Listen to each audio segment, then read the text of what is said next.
हर रोज एक नई कहानी देखने के लिए चैनल को सब्सक्राइब करें और बेल आइकन दबाना ना भूलें।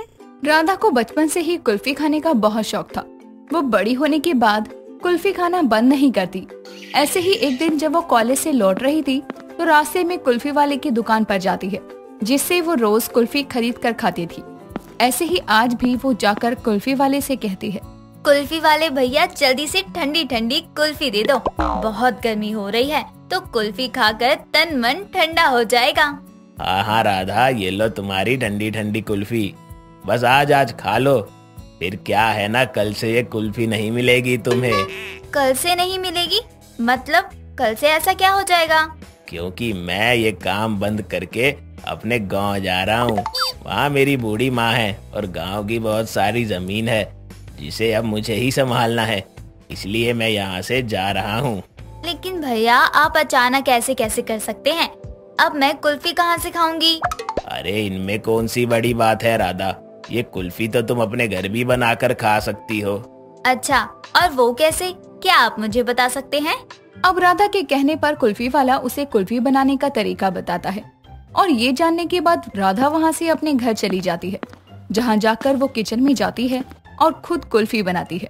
उसे ये कुल्फी बहुत पसंद आती है और वो कहती है, अरे वाह, ये कुल्फी बनाना तो सच में बहुत आसान है। अब मुझे कहीं बाहर जाने की जरूरत ही नहीं है। अब तो मैं खुद ही अपने हाथों से कुल्फी बनाकर खा लिया करूँगी। ऐसे ही अब एक दिन और बीत जाता है। अगले दिन भी राधा कुल्फी बनाकर खा रही थी। ये देखकर उसकी माँ उससे कहती है, राधा ये कुल्फी कहाँ से आई फ्रिज में? तूने इतने सारे पैसे इन कुल्फी पर बर्बाद कर दिए। फ्रिज में जहाँ देखो वहाँ कुल्फी रखी है। माँ, मैंने ये कुल्फी खरीदी नहीं है बल्कि खुद बनाई है। आप भी खाकर देखो, बहुत मजेदार है ये कुल्फी। नहीं, मुझे नहीं खानी तेरी ये कुल्फी, तू खुद ही खा। मुझे शौक नहीं है ये सब खाने का। जाने दो, मैं खुद ही ये खा लूंगी सारी कुल्फी। इतना कहकर अब राधा की माँ वहाँ से चली जाती है और राधा भी मजे से अपनी कुल्फी खाती है। ऐसे ही दिन बीतते हैं और राधा की कुल्फी खाने की आदत भी नहीं छूटती।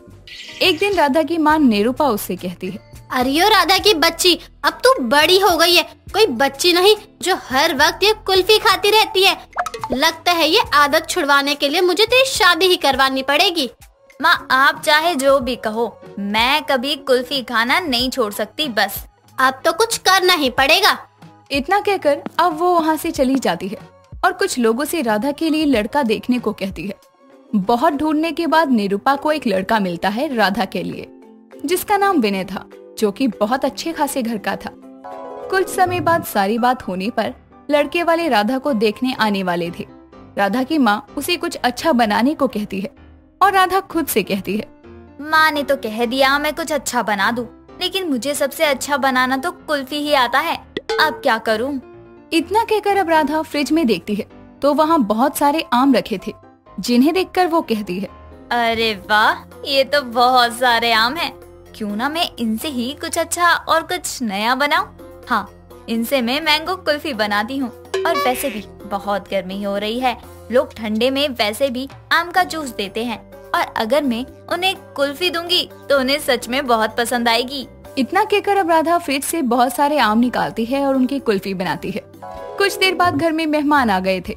उनके आने के बाद ही किचन में राधा की माँ निरूपा आती है और राधा से कहती है, राधा क्या हुआ, कुछ बनाया नहीं? बाहर लड़के वाले भी आ गए हैं, जल्दी दिखा क्या क्या बनाया है। माँ, मैंने सब बनाया है, साथ में मैंगो कुल्फी भी बनाई है ठंडे में। क्या कहा? ठंडे में मैंगो कुल्फी? ये क्या कह रही है? तू मेहमानों को कौन कुल्फी खिलाता है? मैं, जरूरी थोड़ी है जैसा बाकी लोग करते हैं हम भी वैसा ही करें। मुझे तो कुछ समझ नहीं आ रहा है कि तू ये क्या कह रही है। अब तो जल्दी से बाहर आ जा ये लेकर, वरना मेहमान गुस्सा न करने लग जाए। इतना कहकर अब निरूपा वहाँ से चली जाती है और राधा भी सभी के लिए मैंगो कुल्फी लेकर आती है। और ये देखकर राधा की होने वाली सास उसे कहती है, अरे बेटी, ये क्या, तुम सबके लिए कुल्फी लेकर आई हो? घर में सामान खत्म हो गया है क्या?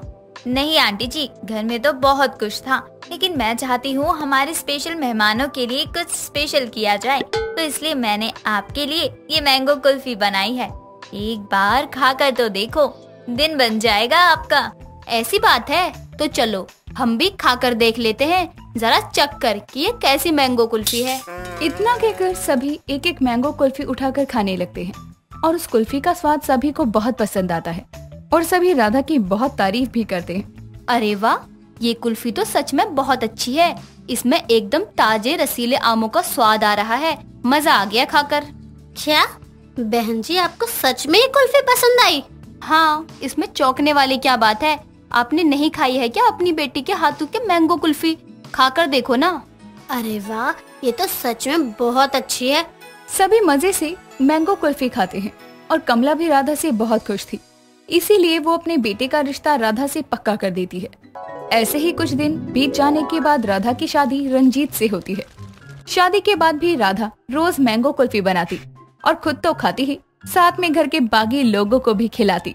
एक दिन कमला राधा से कहती है, बहू, माना कि तुझे मैंगो कुल्फी बहुत पसंद है और हमें भी मैंगो कुल्फी खाने में अच्छी लगती है, लेकिन इसका मतलब ये नहीं है कि तू दिन रात मैंगो कुल्फी ही खाए। ज्यादा ठंडा खाने और आम से बनी चीजों को खाने से सेहत पर असर पड़ता है, समझी तू? माँ जी, ये सब कहने की बात होती है और मैंगो कुल्फी खाने से कुछ नहीं होता, आप चिंता मत कीजिए। बहू, मेरा फर्ज था तुझे बताना, बाकी तू जाने क्या करना है और क्या नहीं। आगे तबीयत खराब हो तो मुझसे मत कहना कि मैंने तुम्हें रोका नहीं। माँ जी, मैं कोई बच्ची थोड़ी हूँ जो आप मुझे समझा रही हैं। आप मेरी फिक्र मत करो, सब ठीक है। और मैं भी, तुझे समझाना मतलब भैंस के आगे बीन बजाना जैसा है। हाँ तो किसने कहा आपको भैंस के आगे जाकर बीन बजाओ? कमला के समझाने पर भी राधा उसकी बात नहीं मानती, इसीलिए कमला वहाँ से गुस्सा होकर चली जाती है और राधा मजे से अपनी मैंगो कुल्फी खाती है। ऐसे ही कुछ दिन और बीत जाते हैं। एक दिन राधा के मुंह पर थोड़े दाने निकलने लगते हैं और जब राधा खुद को शीशे में देखती है तो परेशान होकर खुद से कहती है, ये मुझे क्या हो गया? मेरे मुंह में इतने सारे दाने कहाँ से आ गए? एक मिनट, ये मेरी आवाज भी बहुत अजीब हो रही है, जैसे गले में कुछ अटक गया हो। ये सब क्या हो रहा है मेरे साथ मम्मी जी? इतना कहकर वो भागते हुए अपनी सास के कमरे में जाती है और उसका ये चेहरा देखकर कमला कहती है, अरे बहू, ये सब क्या? तेरे चेहरे पर इतने सारे दाने कैसे हो गए? पता नहीं मम्मी जी, अब सोकर उठी तो चेहरे पर ही अजीब से दाने देखे और मेरी आवाज भी नहीं निकल रही ठीक से। बाप रे, लगता है ये सब तेरी मैंगो कुल्फी खाने की वजह से हुआ है। और तू रोज मैंगो वाली कुल्फी खाती है ना, मैंगो ज्यादा खाने से दाने हो जाते हैं और कुल्फी तो ठंडी होती है, तो बस गला भी बैठ गया। अब जा और खा मैंगो कुल्फी। माँ जी, ये आप क्या कह रही है? इस दाने वाले चेहरे के साथ मैं बाहर कैसे जाऊंगी और कैसे इंस्टा पर अपनी सुंदर सुंदर फोटोज अपलोड करूंगी? कुछ करो ना माँ जी। मैं कुछ नहीं करने वाली। मैंने तुझे पहले भी बहुत समझाया था कि हद से ज्यादा मैंगो कुल्फी मत खाया कर, लेकिन तेरी समझ में आता ही कहाँ है। अब ऐसे ही रह। माँ जी, मुझे माफ कर दो, मैंने आपकी बात नहीं मानी, आगे से ऐसा कभी नहीं करूँगी। राधा को अपनी गलती का एहसास हो जाता है और उसको पछतावा करते देखकर उसकी सास कमला उसे डॉक्टर के पास लेकर जाती है। आरोही और अक्षिता दोनों जुड़वा बहनें बेड पर टेढ़े मेढ़े होकर चैन से सो रही थी। तभी उनकी माँ मंदिरा कमरे में झाड़ू ले आती है और दोनों को अब तक सोया हुआ देखकर जोर से जमीन पर झाड़ू को पटक कर कहती है, सुबह के 9 बज गए, फिर भी कैसे गधे गोड़ियों की तरह हाथ पैर इधर उधर बिखेर पसरी हुई है पलंग पर। अरे नलायको, उठो आज, वरना बिस्तर पर ही नहला दूंगी।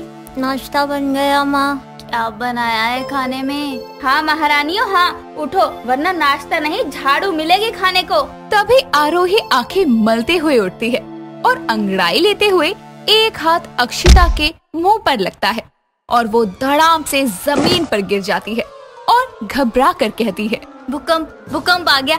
अरे माँ, आप क्या खंबे की तरह खड़ी हो? नीचे झुको ना। एक ये जागने के बाद भी सपने से बाहर नहीं आई। दोनों की दोनों उठकर जॉगिंग करने के लिए निकल पड़ो, समझी? माँ, संडे है, क्यों सुबह सुबह दौड़ने भेज रही हो? हाँ माँ, ये जॉगिंग वॉगिंग हमसे ना होगा। सो जा बहन, सो जा। आलस की मूड तो अभी कान के नीचे एक रख कर दूंगी ना तो सब होगा। छुट्टियाँ क्या पड़ गई, घर में पड़े पड़े बस फैल ही जा रही हैं। ठूसने सोने के अलावा कोई काम ही नहीं है। अगर जॉगिंग करने नहीं गई तो दोनों बहनों को आज खाना नहीं मिलेगा। मंदिरा की ये बात सुनते ही दोनों झट से उठकर बिना मुंह हाथ धोए जॉगिंग करने निकल पड़ती हैं और कुछ देर में पसीने से भीगी थकी हारी आती हैं, तो आते ही सामने रखे खाने पर टूट पड़ती हैं। दोनों खाना खा ही रही थी कि तभी उनकी पड़ोसन मीना घर आती है और दोनों को ऐसे खाना खाते देखकर कहती है, अरे मंदिरा, कौन से जन्म की भूखी है तेरी दोनों जुड़वा बेटियां? कैसे हफ्सियों की तरह खाने बैठी हैं? अरे आंटी कैसे भी खाएं, अपने घर का खा रहे हैं, आपके नहीं। हाँ तो खाना कौन सा भागे जा रहा है? सब्र नहीं है इन लड़कियों को।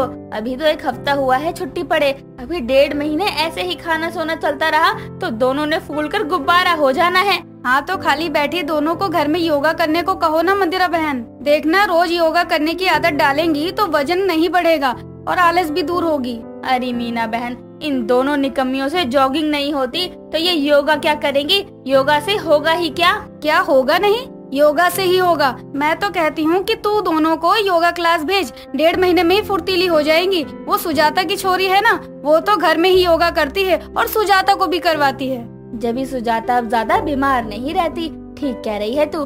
अच्छा अब आई है तो सेवई की खीर लेती जा, अभी अभी बनाई है मैंने, लाती हूँ। कुछ देर में मीना अपने घर चली जाती है और मंदिरा अपनी जुड़वा बेटियों को योगा क्लास भेजने की ठान लेती है।